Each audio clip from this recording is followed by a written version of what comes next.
Assalamualaikum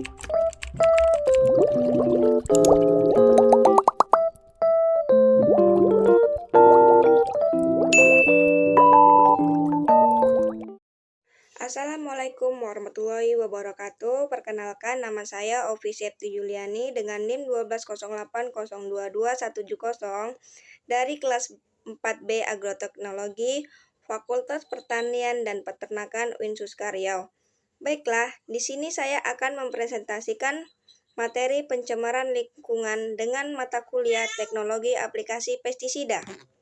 Kelas, kita masuk ke pengertian pencemaran. Apa itu pencemaran? Pencemaran adalah masuknya atau dimasukkannya makhluk hidup, zat, energi, dan atau komponen lain ke dalam lingkungan dan atau merubahnya tatanan lingkungan oleh kegiatan manusia atau proses alam, sehingga kualitas lingkungan turun sampai tingkat tertentu yang menyebabkan lingkungan menjadi kurang atau tidak dapat berfungsi lagi sesuai dengan peruntukannya. Tingkatan pencemaran lingkungan. Ada 4 tingkatan pencemaran lingkungan. Yang pertama, bila zat pencemar tersebut, baik jumlah dan waktu aktifnya tidak membawa akibat yang merugikan manusia. Kedua, tingkatan yang kedua, di mana zat pencemar sudah mengakibatkan gangguan pada alat-alat panca indera dan alat perkembangbiakan secara vegetatif serta kerusakan lingkungan hidup yang lebih luas. Dan tingkatan yang ketiga, di mana zat pencemar sudah mengakibatkan gangguan fisiologis yang membawa akibat kesakitan yang menahun. Dan yang keempat, tingkatan yang keempat, di mana zat pencemar sudah mengakibatkan gangguan-gangguan yang gawat seperti kematian dan lain-lain. Dan ada juga 3 pencemaran lingkungan terhadap pestisida. Apa saja? Yang pertama, pencemaran udara, yang kedua, pencemaran tanah, dan yang ketiga, pencemaran air. Di sini saya akan menjelaskan yang pertama, pencemaran udara. Penyemprotan pestisida dengan menggunakan helikopter telah menggeser pemakaian tenaga manusia yang dirasakan telah mengalami kekerdilan. Dengan helikopter, dalam waktu sekejap, berpuluh-puluh hektar ladang bahan pangan telah tersemprot sekaligus. Tapi, daerah-daerah yang bukan sasaran maupun hewan-hewan dan serangga bukan sasaran target, pembunuhan ikut menikmati hujan pestisida dari cucuran helikopter. Suatu bukti bahwa hewan bukan sasaran mendapat getahnya adalah kasus di sebelah timur. Di sini, pada tahun 1954 telah dilakukan penyemprotan suatu senyawa organoklorim dengan maksud dan tujuan menghentikan kumbang Jepang. Tapi, ternyata banyak spesies burung musnah di daerah penyemprotan tersebut. Nasib yang sama dialami pula oleh kucing, tupai, serta predator dan lain-lainnya.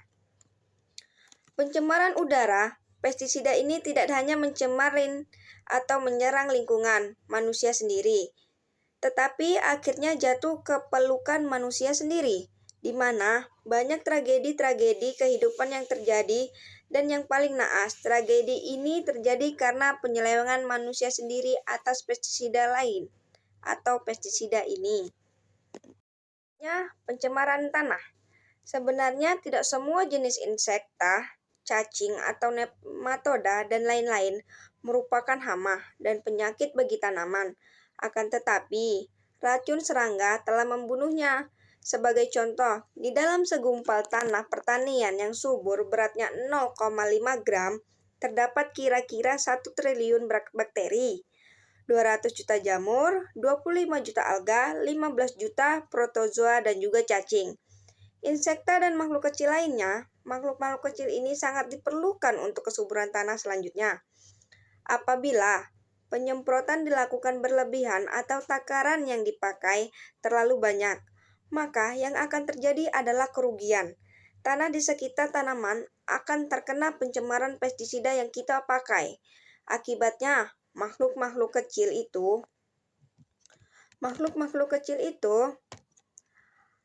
banyak yang ikut terbasmi, sehingga kesuburan tanah menjadi rusak. Karena bukan tidak mungkin tragedi keserangsangan dan kekeringan Ethiopia terjadi. Yang ketiga, pencemaran air. Air merupakan sumber kehidupan umat manusia, maka akan payahlah jika umat Tuhan semuanya kekurangan air. Kota-kota besar telah mendapat buah yang pahit bagi dirinya. Dilema air bersih melanda rakyat perkotaan. Kini tidak hanya air sungai yang masuk ke laut, air laut pun sudah bisa merembes ke wilayah darat dan air minum menjadi asin. Sementara di sini, lain air menjadi pahit karena pencemaran sungai-sungai yang melewati perkotaan dan residu pestisida yang tercecer dari penyemprotan di sawah-sawah. Residu masuk air sungai mengalir ke parit-parit sawah, masuk ke saluran tersier, ke saluran sekunder, dan terbuang ke sungai kita. Sungai mengalir masuk kota, menuju ke hilir, dan sebagian rakyat menggunakan air di hilir untuk mandi, cuci, dan kakus.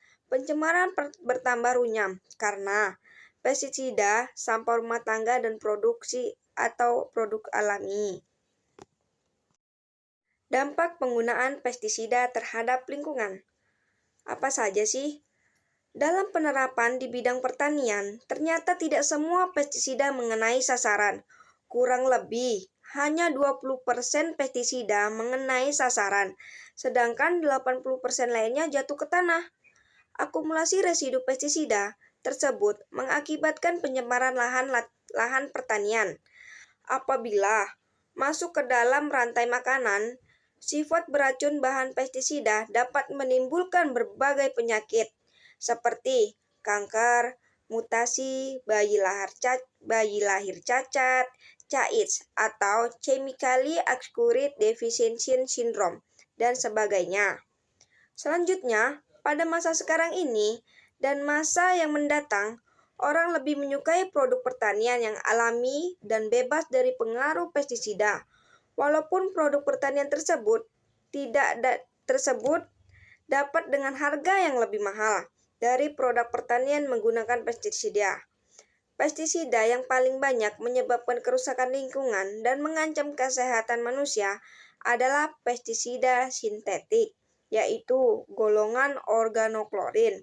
Tingkat kerusakan yang disebabkan oleh senyawa organoklorin ini lebih tinggi dibandingkan senyawa lain, karena senyawa ini peka terhadap sinar matahari dan tidak mudah terurai.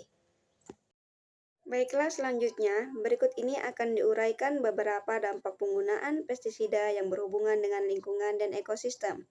Yang pertama, punahnya spesies, di mana polutan berbahaya bagi biota air dan darat. Berbagai jenis hewan mengalami keracunan dan kemudian mati. Berbagai spesies hewan memiliki kekebalan yang tidak sama.